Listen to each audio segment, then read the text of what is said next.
Last week मैं grocery लेने गया था। मेरी जरूरत के सामान से ज्यादा मैंने ऐसी चीजें खरीद ली जिन पर ज्यादा डिस्काउंट था। इससे घर पर आकर पता चला कि बहुत एक्स्ट्रा खर्चे हो गए। अब मैंने डिसाइड किया कि जब भी मैं ग्रोसरी लेने जाऊंगा तो एक लिस्ट बना के लेके जाऊंगा, ताकि उस लिस्ट के हिसाब से मैं अपने जरूरत के सामान को खरीदूं। आपको पता है ऐसे बहुत लोगों के साथ होता है, ग्रोसरीज में नहीं बल्कि इन्वेस्टमेंट में भी।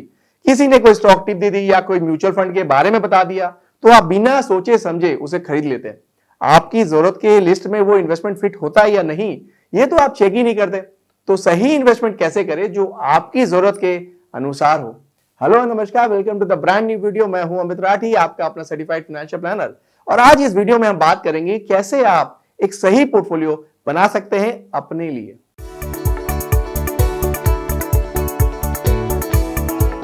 तो सबसे पहले तो आपको एक लिस्ट बनानी है अपनी फाइनेंशियल गोल की, बिल्कुल अपनी ग्रोसरी लिस्ट की तरह। जैसे हम ग्रोसरी लिस्ट में मेंशन करते हैं ना कि हमें कौन सा सामान कितना चाहिए, वैसे ही अपने फाइनेंशियल गोल लिखते वक्त आप ये मेंशन करें कि आपके कौन से गोल कितने टाइम में पूरे करने हैं।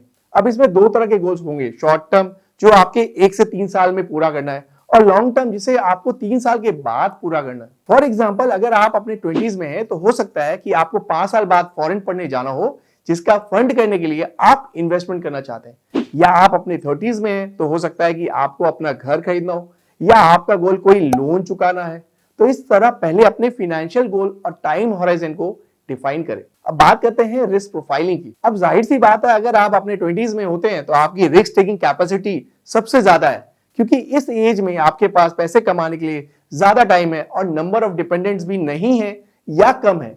ऐसे में आप स्टॉक्स और इक्विटी म्यूचुअल फंड्स में अपना ज्यादातर पैसा डाल सकते हैं। वहीं अगर आप अपनी 30s में हैं तब भी आपकी रिस्क टेकिंग कैपेसिटी ज्यादा है, पर ये आपके नंबर ऑफ डिपेंडेंट्स पर भी डिसाइड होता है।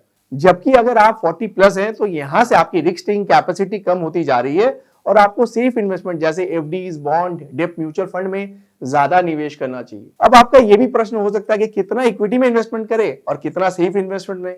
तो इसका एक थंब रूल होता है, इक्विटी में आपको 100 माइनस आपकी एज जितना परसेंटेज होता है उतना ही इन्वेस्टमेंट करना चाहिए। जैसे अगर आप 25 साल के हैं तो आपको 75% इक्विटी में इन्वेस्ट करना चाहिए, बाकी 25% डेब्ट इंस्ट्रूमेंट, गोल्ड, एफडीज में। अब आपने अपने फाइनेंशियल गोल तो बना लिए और अपनी एज और डिपेंडेंट्स के हिसाब से एसेट एलोकेशन भी कर लिया। अब बात करते हैं इक्विटी इन्वेस्टमेंट में कौन से एसेट में इन्वेस्ट करना चाहिए और कितना। तो इक्विटी इन्वेस्टमेंट में स्टॉक मार्केट सबसे रिस्की माना जाता है और दूसरा सबसे रिस्की इक्विटी म्यूचुअल फंड माना जाता है। अब इस रिस्क को हम डाइवर्सिफिकेशन से कम कर सकते हैं। जब आप स्टॉक मार्केट में निवेश कर रहे हैं तो आपको कम से कम 10 से 15 कंपनीज में तो निवेश करना ही है, ताकि आपका स्टॉक पोर्टफोलियो डाइवर्सिफाइड रहे और साथ में आप रिटर्न भी कमा सके। और अलग अलग सेक्टर्स में इन्वेस्ट करें, कोई भी एक सेक्टर में आपका 25% से ज्यादा एलोकेशन नहीं होना चाहिए। इससे आपके पोर्टफोलियो का रिस्क कम रहेगा। साथ ही अगर आप चाहते हैं कि आपको फ्यूचर में डिविडेंड से रेगुलर इनकम आता रहे तो आप डिविडेंड पेइंग स्टॉक में भी निवेश कर सकते हैं। अब सही स्टॉक कैसे पिक करें, इसका कोई एक सेट फॉर्मूला तो नहीं है, पर कुछ मैट्रिक्स ऐसे हैं जो आमतौर पर एक अच्छी कंपनी में होते ही हैं। पहला मैट्रिक है return on equity. Return on equity मतलब होता है कोई कंपनी टोटल शेयर होल्डर के लगाए हुए पैसे पर कितना रिटर्न कमा रही है। ये रेशियो अगर एटलीस्ट 20% है तो अच्छा माना जाता है। दूसरा मैट्रिक है सेल्स और प्रॉफिट। अगर पिछले 3 साल में कंपनी के सेल्स और प्रॉफिट में लगभग 10 से 15% तक का ग्रोथ आया है तो ये एक अच्छा साइन है। तीसरा मैट्रिक है उस कंपनी के पी रेशियो, जो ये बताता है कि स्टॉक महंगा है या सस्ता। उस कंपनी के पी के इंडस्ट्री एवरेज से कंपेयर करने पर आपको ये पता चल जाएगा कि आप स्टॉक को सही दाम पर खरीद रहे हैं या नहीं। तो इस तरह से आप कुछ कंपनीज को फिल्टर कर सकते हैं। पर स्टॉक में इन्वेस्ट करने से पहले उस कंपनी के मैनेजमेंट कैसा है, उस कंपनी पर कितना कर्ज है, क्या कंपनी में कर्ज चुकाने की ताकत है, कहीं वो इंडस्ट्री ऐसी तो नहीं कि आउटडेटेड हो रही है। ऐसा कई और सवालों का जवाब आपको ढूंढना है। और किसी भी कंपनी में निवेश करने से पहले खुद रिसर्च करें, चाहे वो मैं हूं या कोई और यूट्यूबर। आपको किसी के कहने से किसी कंपनी में अपने पैसे नहीं डालने, बल्कि खुद उस कंपनी के बारे में रिसर्च करना जरूरी है। अगर आपके पास रिसर्च करने की एक्सपर्टाइज नहीं है या इतना टाइम नहीं है तो आप इक्विटी म्यूचुअल फंड में निवेश कर सकते हैं।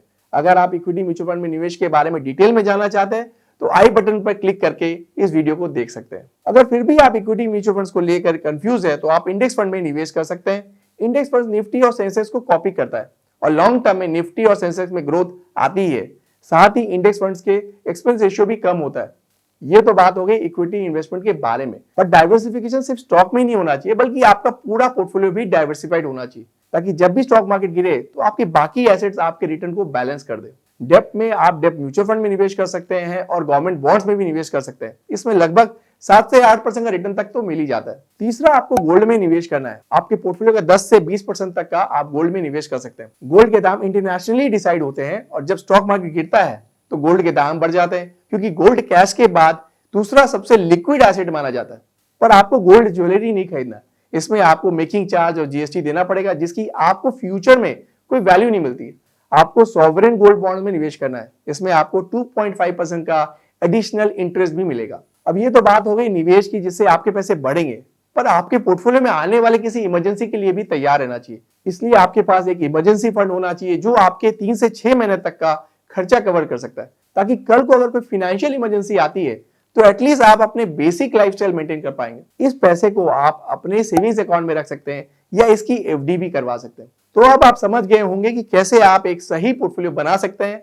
अगर आपको ये टिप्स अच्छी लगी तो प्लीज लाइक करें और वीडियो को शेयर करें अपने दोस्तों के साथ। अगर आप चाहते हैं कि स्टॉक पिकिंग पर मैं एक डिटेल वीडियो बनाऊं तो नीचे कमेंट करें। चैनल को सब्सक्राइब नहीं किया तो जल्दी करें, ताकि जब भी हम अपना नेक्स्ट वीडियो अपलोड करें तो सबसे पहले आपको पता चले। अगर आपको और कुछ भी जानना हो इन्वेस्टमेंट रिलेटेड तो आप हमारे एसेट गुरु से नीचे दिए हुए नंबर पर बात कर सकते हैं या हमारी वेबसाइट को चेकआउट कर सकते हैं। मिलते हैं नेक्स्ट वीडियो में with new investment knowledge and strategy के साथ। तब तक इस वीडियो को देखने के लिए हमारी तरफ से आपको बहुत बहुत धन्यवाद। और हाँ, इन्वेस्ट करें, खुश रहें।